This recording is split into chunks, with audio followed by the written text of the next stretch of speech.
All right, we're back. This is the second half of the Road to the Monolith number 3 finals. I won against Plas in the first finals match, which I had to do because I was coming from the losers bracket. This match is for all of the marbles. Spoiler alert, you can kind of see what happened. If you don't want to know what happened, avert your gaze and or unfocus your eyes. But as it stands, we're here right now. We played the first 5, and now we're here. Because Plas had only played the Lilith Swarm deck in all 10 games that we'd played this far. I felt pretty confident that was the only deck that he was planning on bringing. So I kept bringing this deck because I feel it has a probably pretty good matchup against the Swarm deck. I think I pretty quickly kept this hand. It has, an early drop. It has a 4-drop and a 1-drop, so next turn I could come forward, put my 2-drop here, go on the tile, play the Suntide Maiden on a tile, and then Bloodtear Alchemist something to really get a bunch of bodies on the board. If he had a Wraithling Swarm or something like that, that would be super annoying. I don't remember if that's what happened. I think it is. No, he has a Spelljammer. Alright, Bloodtear Alchemist. So, at this point, I still think I'm going to play the Suntide Maiden and the Bloodtear Alchemist, so this is sort of a foregone conclusion. I can do one of two things. Well, Bloodtear Alchemist is clearly going to kill his. I could put the Alchemist here, and then the Suntide Maiden somewhere else. Or I could put the Suntide Maiden here and the Alchemist somewhere else. I opt for the latter. I put the Suntide Maiden here and the Alchemist over here because I didn't want him to be able to kill something easily and play a Blood Moon Priestess. That's the best card, I think, in his deck. So if he wants to drop it, that's fine, but I don't want to give him, I don't want to start the ball rolling by giving him a Wraithling. So I opt to put the Suntide Maiden here and put the Bloodtear Alchemist in the only spot where he can't attack, which is right here. So I don't know if you can tell, but it's the only spot I could put the Bloodtear Alchemist that he couldn't kill with his Spelljammer. I didn't want to play the Sunriser because he could just kill it with both of his 2 creatures. It seems fairly obvious to me. He is going to get 1 Wraithling. He did have the foresight to ping my healing stick, which is a little unfortunate.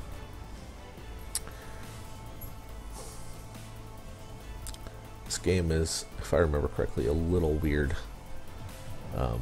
I didn't have any way to, so before I start running away, I didn't have any way to kill this. I didn't want to come forward. I could have come forward, hit his general with my Suntide Maiden, played the Sunriser here, and this would have procced at the end of the turn. The problem with that is that it's not going to, it doesn't kill this first and foremost. It doesn't kill anything, actually. So instead of doing that, I just run back and play this back here because I'm going to draw 2 cards. So I might as well get this out of my hand. Just watching this game. I might have to do it at double time because it's a very long game if I remember correctly. I didn't want him to be able to kill anything, so I ran away as fast as I could. Alright. Even though I'm going to miss drawing a card, I put my Ironcliff, I think, back here, so that he could clear it if he attacked with everything here, but that would entail losing 2 of his Blood Moon Priestesses. He has 6 cards in his hand, so I'm assuming that he has something better planned. I'm also moving all of my creatures into a position where they can't be attacked.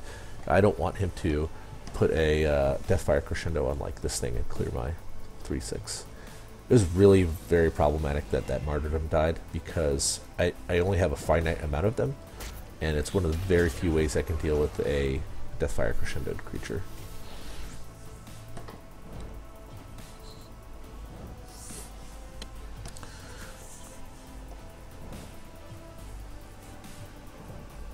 All right.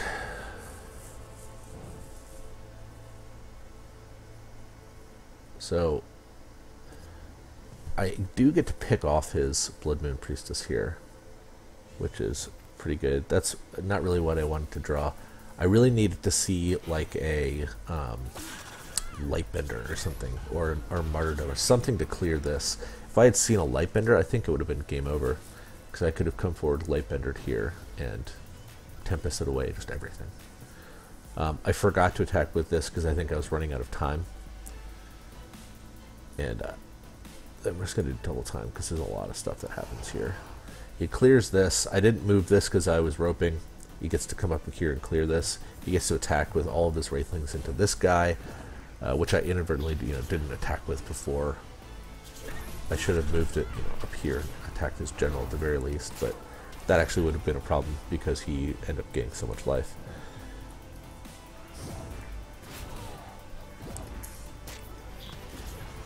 Alright.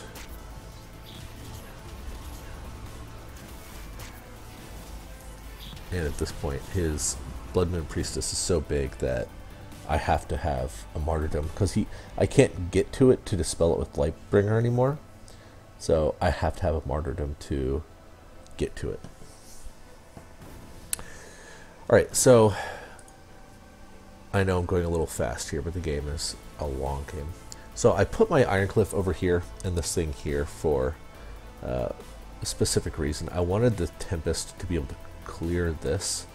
I kind of presumed that he would try to come down, and kill this thing. He could have killed it with his Wraithlings, which was, I guess, maybe something I should have considered. But I couldn't put my Ironcliff like up here because he could have just killed it with his Blood Moon Priestess, and anything else would have died too.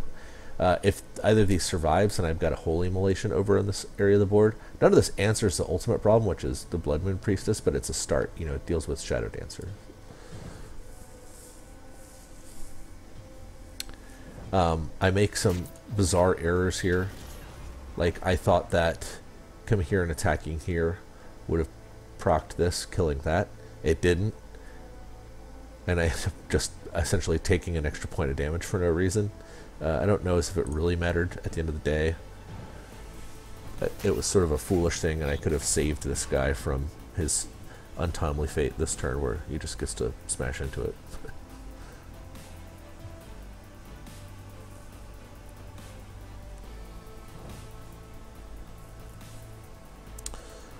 Alright.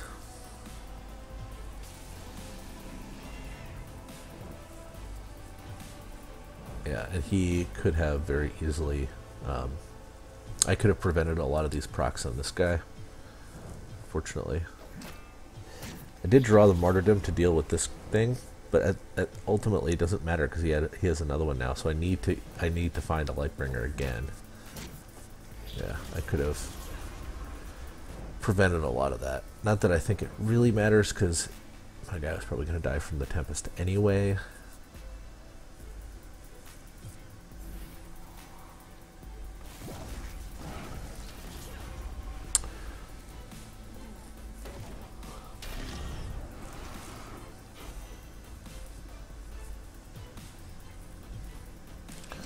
I don't know why he didn't attack with his general since he was gaining so much life. I think he was probably roping. He attacked with the Shadow Dancer. I think he could have very easily killed this without damaging a Shadow Dancer, but like I said, we had been playing for so long. I know I made a lot of mistakes. I think he did too. He could have had this easily still be a 4-4, I think. So, Martyrdom that. Heal my thing before the Tempest, and suddenly, we're sort of back to a spot where we could conceivably not lose the game. We're at 7, but we've got guys and he does not, so although this thing is giant now.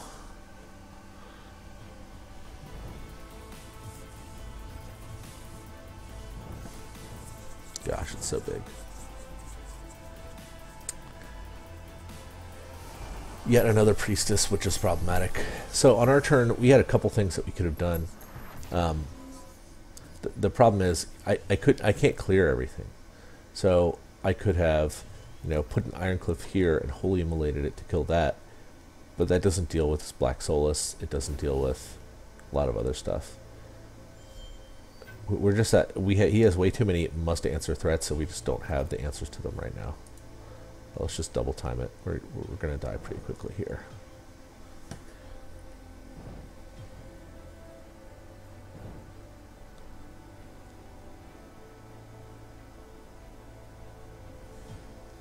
I remember, I think he kills this with his with a demonic lure, which is a little annoying because we could have gotten a proc out of this if we had really wanted to, by attacking, you know, Suntide Maiden into Primus Fist or something like that. I'm surprised that he didn't do it on the Silver Guard Knight, because it has provoke. And here I very nobly commit seppuku, so I don't draw what I need. Not even, I don't even know what I would need. Probably a Lightbender right here would have done it. But I was still at 7 at that point in time, so there was probably no chance of me winning that game. Okay. Game number 2.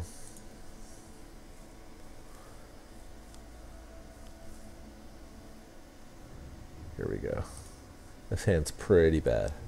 I clearly throw away both 6 traps.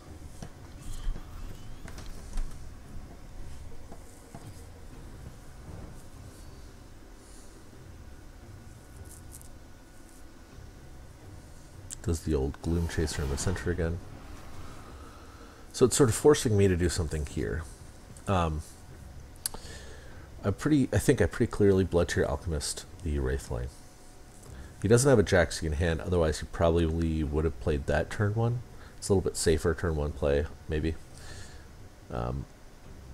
And the question is, what do I do after that? So I think I need to replace first. I want to keep this. I probably don't need 2 Sunrisers, so I think I replace one of these. And then let's see what we get.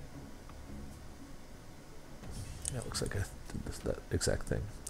So I figure out how I want to do this. I don't need to take this Mana Spring tile because I really want to get a proc on my Light Chaser from the Healing Mystic, so I think I'd like to start with Light Chaser, Blood Tier Alchemist this turn, and then play Healing Mystic next turn. And so what I think I do is I put the Blood Tier right here, because I don't want him to be able to come forward and get the mana tile. I want to stop him from playing a 4-drop creature, if at all possible, and this is how I do that. I also almost put it right here. He could have just killed it with his Gloom Chaser. That would have been terrible. I was very tired.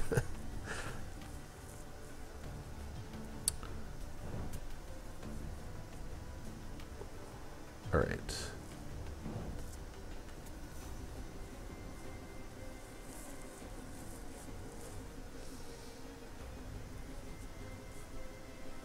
Alright, he kills my guy.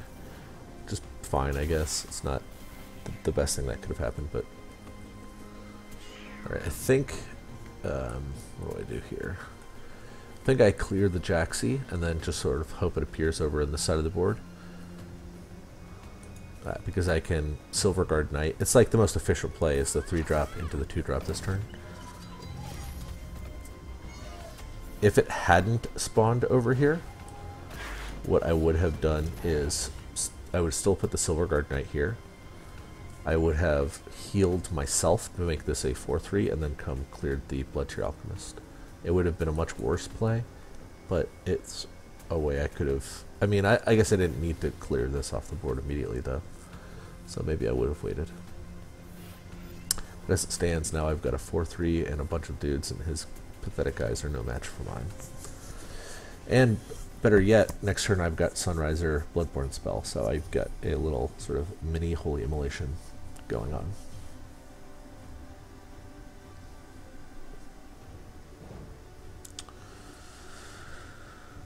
Alright,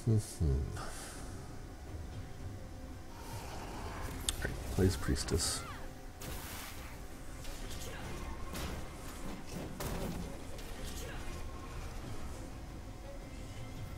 So these worked out, these spawned really perfectly. I'm putting my Provoke here because he can't get at it from any of his creatures. So he either needs to demonic lure it away, or I'm sort of like safe to move all my guys in on him because he can't trade off anything.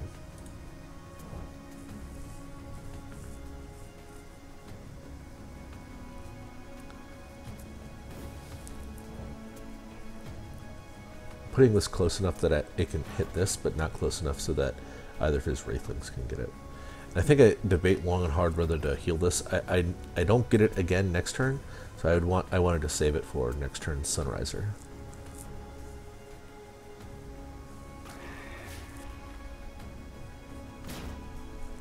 As you can see, I'm very angry at that play. Deathfire Crescendo on the Wraithling. I don't quite get that, but so be it. Okay, so he moves that out of the way so it doesn't sort of... It can't be killed by anything. Alright, our turn.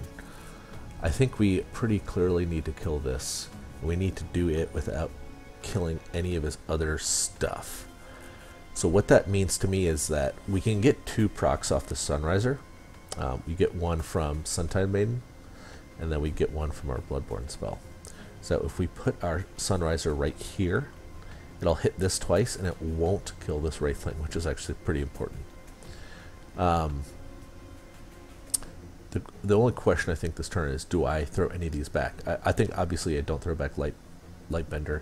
It's one of the few cards that can kill, you know, another Deathfire Crescendo creature or a Black Soulless or something like that. Do I get rid of Sworn Defender? I don't know. I think I probably keep it because it's a nice, you know, solid body for 5 mana.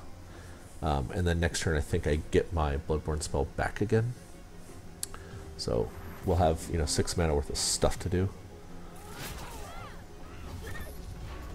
If I remember correctly, I attack with, yeah, that, and then heal it with my Bloodborne spell. Perfect. So right now he's at 13, and he just has like 2 Wraithlings and a Bloodmoon Priestess on board. And we have a ton of huge guys.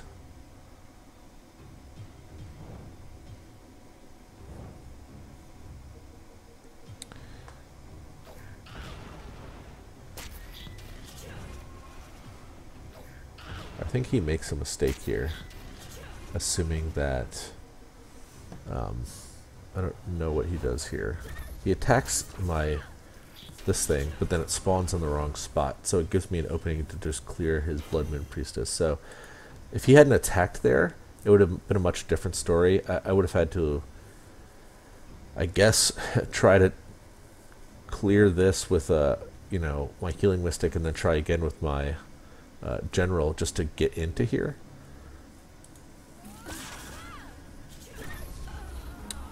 Alright, the sort of sticky wicket that I have here is where do I place my Lightbender so that it doesn't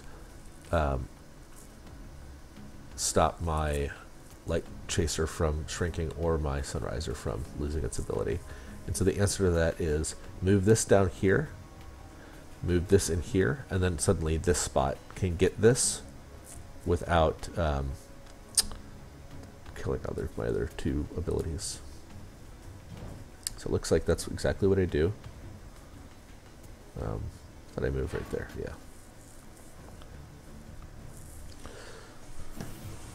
So I Lightbend this, and then I think I Martyrdom this. He'll gain, you know, 6 life, of which then he'll lose 2 more, so it's not that bad. It pumps this, and then I actually make a huge mistake here. Not a huge mistake, but a sort of annoying mistake. I hit this Wraithling that would have died anyway to this Sunriser trigger, so there's really no point in me in doing that. I wonder if I say oops or not. No, I don't. I essentially give away my 2/1 Healing Mystic for free, because I should have just cleared that Wraithling with my General and let this one die incidentally to Sunriser. So he plays a Black Soulless, which is pretty big, but surprisingly my light Chaser has grown to be quite large itself. I have another Lightbender, but I think I'm saving that because there's no way for me to put it that doesn't nerf, you know, my 3 guys. So what I believe I do here is I just I attack him to damage it. I think I attack here, and then I afterglow this guy so that it kills all of these Wraithlings. It puts him down to 9 health, and it pumps my guy to 9 attack, so that I then can come forward and train into the Black Soulless. Yeah, I don't remember exactly which order I did this in. There we go. And so at this point, I've cleared his board. I've got 2 very sizable threats blocking him in. I don't see him winning this game at this point.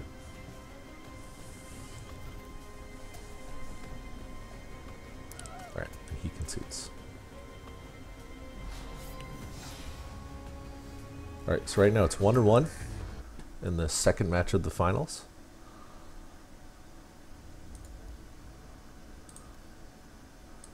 We'll go to this. So I literally laughed out loud when I saw that he was playing Starhorn, because he up until this point he had never played anything but Lilith, so I was sort of caught off guard. This hand seems incredible. I probably should have gotten rid of the Tempest. There's really no reason I need this card in this matchup, probably. But if he's Starhorn, I think my thought was, well, he's Starhorn, that means he's probably playing something aggressive. So if he's got like a bunch of Flameblood Warlocks, then maybe it's a good card to have in hand. So I keep the whole thing.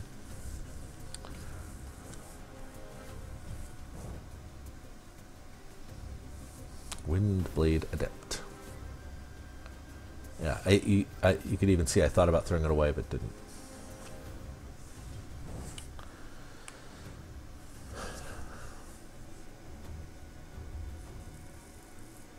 This is very interesting playing by him. I don't know why he did this. He made his guy at 2/2 for no reason. He could have put the young Silithar here and then played Khajuda like out of the way, so his Silithar would have been a 2/3. So I don't know if that was purposeful or a mistake, but in either case, he has a 2/2 now, which lets me Tempest it away and then kill it. I put this on the mana tile because I just didn't want him to get the mana. I know it's going to damage my thing, but ultimately I thought it was more important to get the mana tile and get the tempo, make sure he couldn't get it, and get a body out. For whatever it's worth, I think I roped that last turn. I think I rope almost every single turn of this game because it's just so complicated. Alright, I make a mistake here. Sort of. I come down. I needed to put this Light Chaser in a spot where he couldn't kill it with his Veteran Silithar. Like, I should have put it here. Because if he has Eggmorph, which I think he does, he kills it. I don't know, he kills these 2 things in some way that made me sad.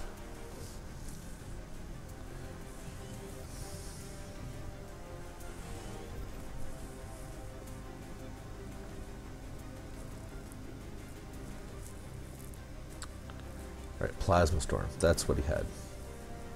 Yeah, so I guess it didn't matter where I put this, it was still going to die. He could have just moved up here and killed it. I didn't expect him to have Plasma Storm. I could have saved my Light Chaser had I put it right here. But then it's a little bit, you know, far removed from the board. I didn't expect Plasma Storm. If he had Eggmorph, he couldn't have killed this, so maybe I should have played around something, but I didn't, so. Alright, so I put this here and then move here.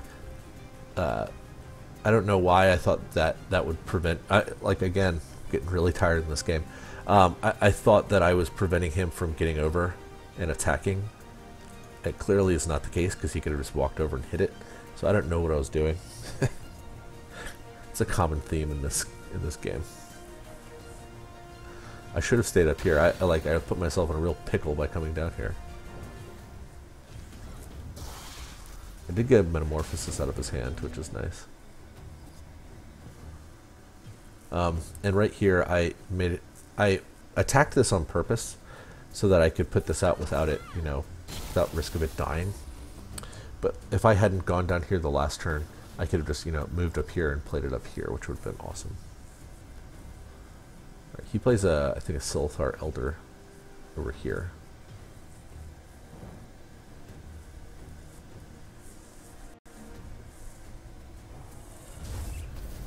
And it's not even a problem that it respawns, because I get to come over, attack it. So let's go back a second. I actually think I messed up. I should have just gone here with the Suntide Maiden, because I wanted to put this Sunriser in a way that it would kill this Chrysalis egg, and also so that I could put this Lionheart Blessing to be able to draw the cards with Zeal. But since I moved my Suntide Maiden all the way over here, there's no spot that I could go that would have me be next to both of these creatures. So I sort of screwed up here. Like if I had put it right here, I would have been much better off.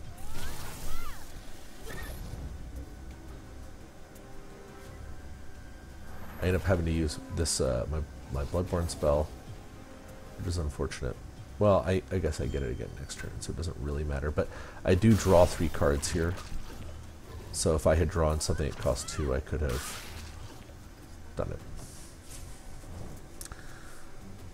I actually get to draw a card here, which is sort of annoying because when he uses his ability, I don't get the card from that.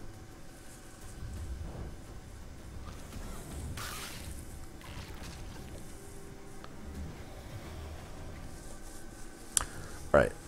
So here, my thought process was, I really want to try to just combo him out. I've got 2 Holy Immolations.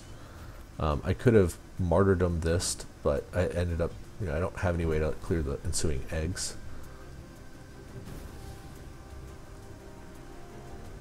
So if I martyrdom this, it stops any hasty threats. He is gonna end up losing one of those life points anyway from the pump on the Light Chaser, so it's not giving him that much life. And this whole turn is a disaster. I'll just fast forward a little bit faster.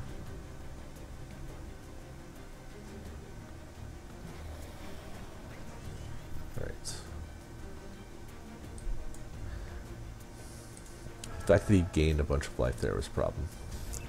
So he went to 25. If he hadn't done that, we have, you know, 1, 2, 3, 4, 5, 10, 18, 19 damage in our hand. We actually would have won the game had he not gained that life. So as it stands, I still tried to get really aggressive here for no reason. I should have adjusted my game plan, but I was running out of time thinking about what I should do, and I was just super dead to just about anything, honestly. I should have probably cleared this instead of attacking him at that point in time. Oh well. I ended up roping a lot. So that whole turn was a rope, unfortunately. And I die to pretty much anything here, and he has a War Beast, so yep, super dead. But I had a plan of doing a bunch of damage to him, which is why I didn't deal with the Silithar Elder the turn prior. Ultimately, it would prove to be fatal. I don't know if I should have reassessed what I was doing or not, but I could have killed the veteran Silithar and had him be 6 life points higher. That probably would have been worth it. Oh well. So here, in this next game, you can see I switched to Songhai. I think I had played this deck like 3 times in the tournament thus far. As a big disclaimer, I built this deck like literally minutes before the tournament started. I think I played a total of 1 game with it. It felt very good, so I was like, I'll play it. Why not? For those of you who know me, I'm very much a Songhai player. I mean, I've got 10 badges which is almost as many as all my other factions combined. I would have felt really bad had I abandoned my faction of choice. So I figured he was going to play Lilith, to be honest, but I needed to get my Songhai Love in, so I ended up choosing to play it. For those who are asking, I don't think Mask of Shadows is really necessary. I wanted to play it with Juxtaposition, but I'm trying it out. I was trying it out, you know, to see how it would do. It probably should be just about any other card, frankly. So here, I'm going to drop this Gorehorn down away from mini jacks, or away from the jacks. So, yeah. If I remember correctly, he kills this right here. I could be wrong. No, he doesn't kill it. That was another game. All right.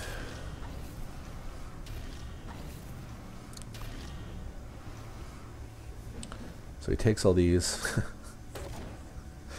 plays a bunch of Wraithlings. At this point I was a little worried.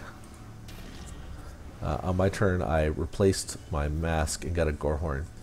So I decided to put my Gorehorn in a position where it can't be hit by any other creatures except this Jaxi. So I come down here, kill this, and then move my general forward up and hit this, so that this Jaxi is now the only creature that can attack the Gorehorn. If he had a Deathfire Crescendo, we would have been in a lot of trouble, but fortunately he doesn't. And then we choose to put our Gorehorn down right behind our other Gorehorn, so that next turn we can juxtaposition and kill something of his without having to do a whole lot of effort. We can do it and then, you know, move both of our Gorehorns without worrying about, you know, having to move behind a Gorehorn. Here we go.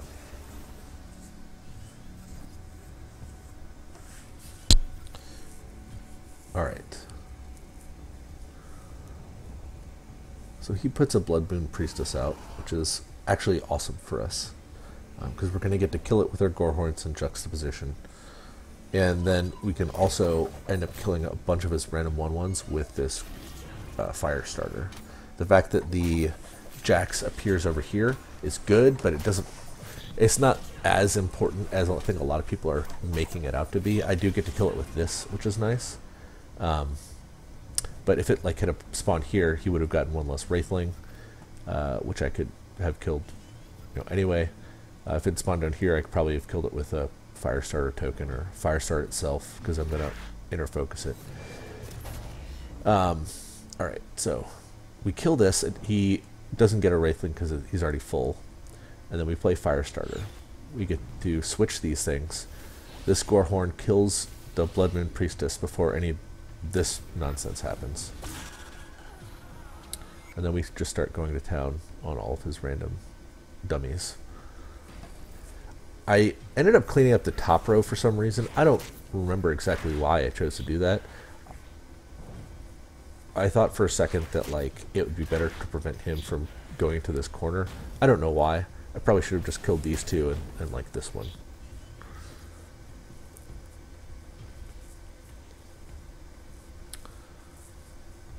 Alright, so I believe, if I'm not mistaken, Plas ended up roping on this turn and not doing the things that he had in his hand.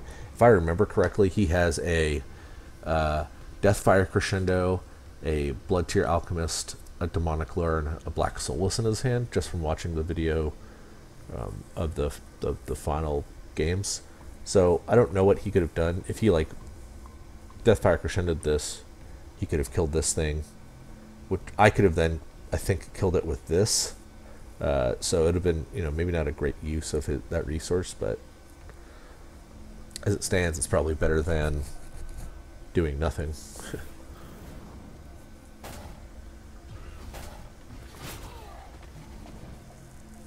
Yeah, so we just played this instead of doing a whole lot of anything. Alright, this is a turn that I want to focus on. So I want to clear all of his board.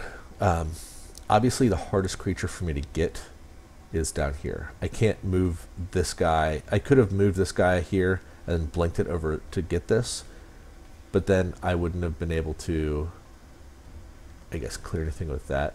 I don't know. Maybe that's what I should have done. It's a little bit safer than what I did, but what I did also doesn't take a health off this, and it does add power to this. So I do something that's a little riskier, but not that big of a deal. And I'll explain why. All right, so Blink is the Kalios's Bloodborne spell.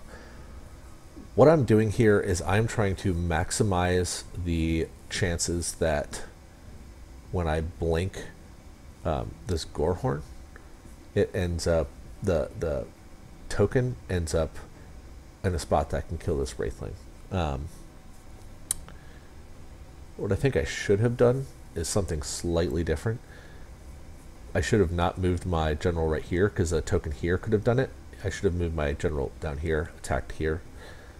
But as it stands, I put 2 creatures up in these 2 spots, because they're 2 of the 3 spots that don't let me kill this guy. And so then I've got a 1 in 3 or 2 in 3 chance of my blink token spawning and being able to kill this. I could have made it 3 out of 4 for whatever it's worth.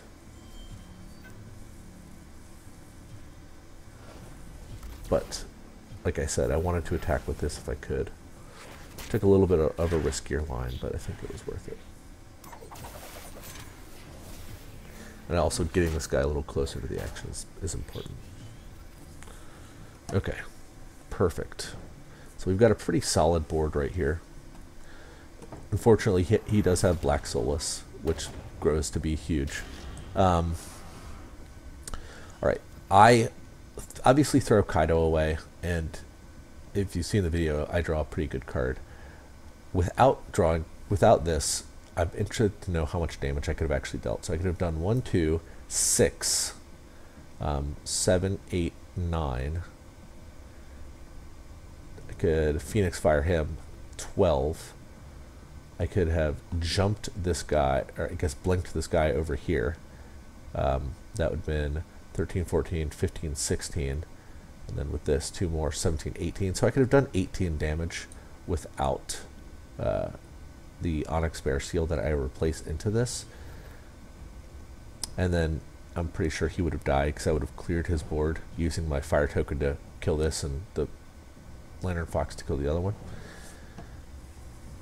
So I'm not that concerned. I don't think it's all that important that I got this, but it's still pretty good.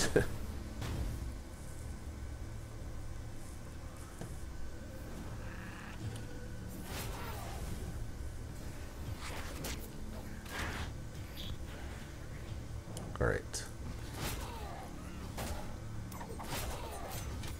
Yeah, I could have dealt a lot more damage that turn than I initially had, and I probably ought to have just attacked here too, maybe. But the fact that I'm giving him no creatures that he can just clear with his general is probably pretty good. Like if he had a Shadow Dancer or something, that would be annoying. Okay. And here I've just got, 1, 2, 3, 4, 5, 6, 7, 8, 9, 10. 10 damage and burn that I can just burn away with the Four Winds Magi. Pretty happy about that. So unless something, almost no way that I don't win here. Yeah. I say almost no way. There's literally no way I don't win here. So okay, perfect. So we won. Hooray! Firestarter doing a lot of work to clean up the little Wraithlings. Good job. On to the last battle. We're currently 2 and 2. I decided to run it back with Songhai, because I don't think I've ever won a tournament. I don't think I've ever won a tournament and not played Songhai. So I don't know. Got to represent. It's a pretty solid hand. This is clearly something we don't need right this second. I throw away the Onyx Bear Seal pretty quickly, because I don't need that this early in the game. I believe it, throw it away. Yeah. Okay. Alright, so I draw a Mist Dragon Seal for the turn.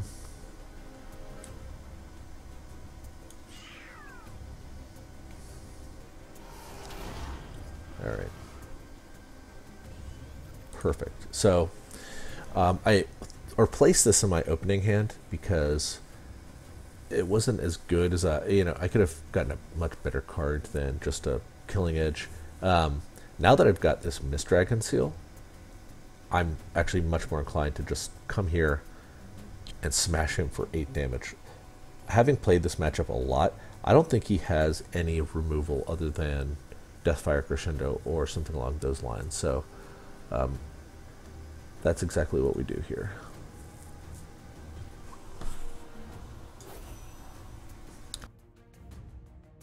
Alright, he comes forward, smash Roni, and then I come up and kill this pretty obviously.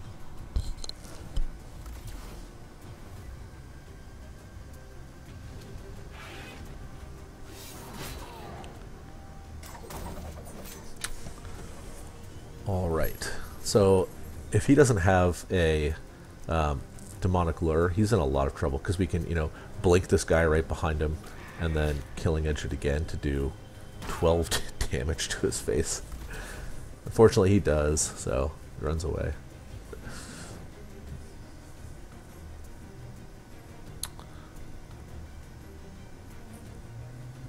Alright. Not quite sure why he put this down here as opposed to like up here. I don't think it really matters.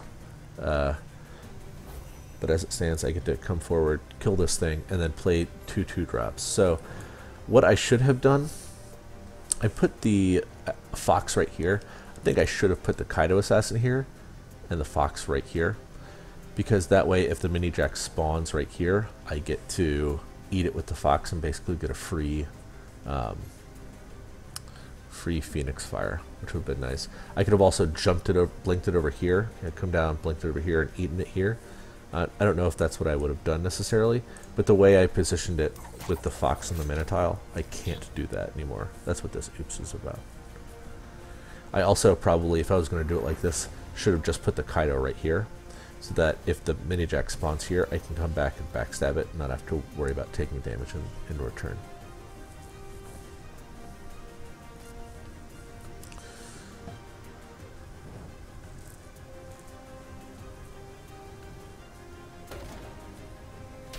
Okie dokie. So he does, obviously at this point, has a pretty mediocre hand, I guess. Okay. So I think I pretty quickly throw this back. I have such a full hand right now. At this point, I'm going to kill the Mini Jacks so that I can pick it off in any corner it gets to. If it's either these, I can use the Assassins to kill it. And if it's up here, I can just blink the Fox up, which will be okay. That's like first order of business.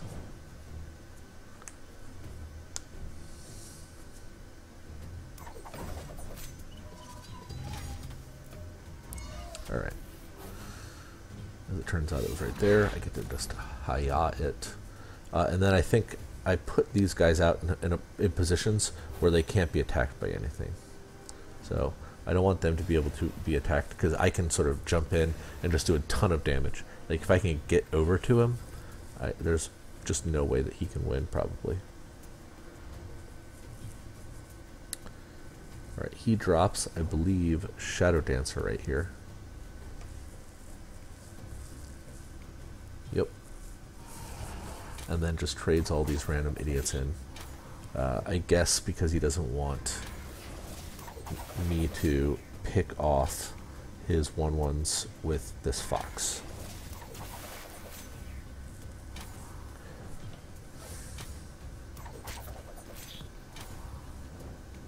And then he makes the mistake. I don't know if this is a mistake per se. It probably is. He comes forward with this Spelljammer, which allows me to get a free Phoenix Fire off this Lantern Fox. I don't know how detrimental that was. If he had moved it right here, then I could not have done that. But as it stands, once I hit this, I felt pretty confident in my ability to win the game. I just had to clear Spelljammer at this point in time. So we come down with the Fox, get a Phoenix Fire. And then we Phoenix Fire the Shadow Dancer before attacking with the Fox again, which we're going to inner focus to come down and get. That way he gains no life. And our guys are slowly getting bigger. And we get to start making our way forward. Now that we've cleared the board, even if you play something like Black Soulless next turn, I don't really know how we lose. I mean, obviously I know how we lose because I've lost worse games this tournament, but... Alright, he does in fact play the Black Soulless. So he's got a huge guy. Fortunately, we drew another Killing Edge, so that's conveniently 11 damage right there. I think also, too, I could have Killing Edged this guy to make it 8 power. Yeah, I probably could have killed it somehow, but this is a very clean way to kill it. Plus, we get to attack with our huge Chakri avatar.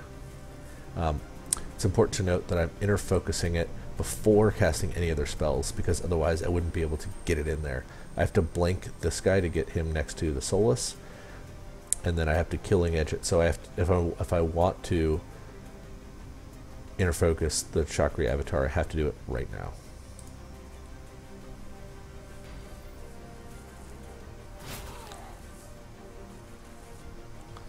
Yep, and I blink it forward. I don't think there's a way that I could have killed him this turn. Maybe there was. I'm angry because I timed out. I didn't get to attack, unfortunately.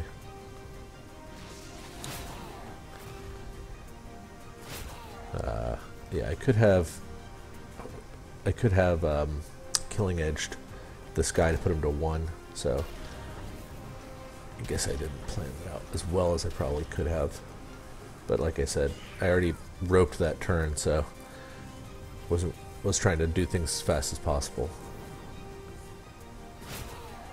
And we're Heaven's Eclipsing for fun, Mana Vortexing, Saber Spine Sealing. Bingo. And that's it. Hurrah. Good for us. We win. I hope you guys enjoyed that little walkthrough of my thought processes. You know, I certainly make mistakes when I play games. I certainly made some big mistakes in this tournament, some that cost me games, some that didn't. This tournament in particular, I think there are a lot more mistakes, both on my part, certainly on my part, probably on my opponent's part, just because we had been playing for so long straight. I didn't have a break. I hadn't eaten dinner or anything like that. Been playing for 8 hours, so yeah. Anyway, let me know if you guys have any thoughts or questions. I'm happy to answer them, and thank you for watching.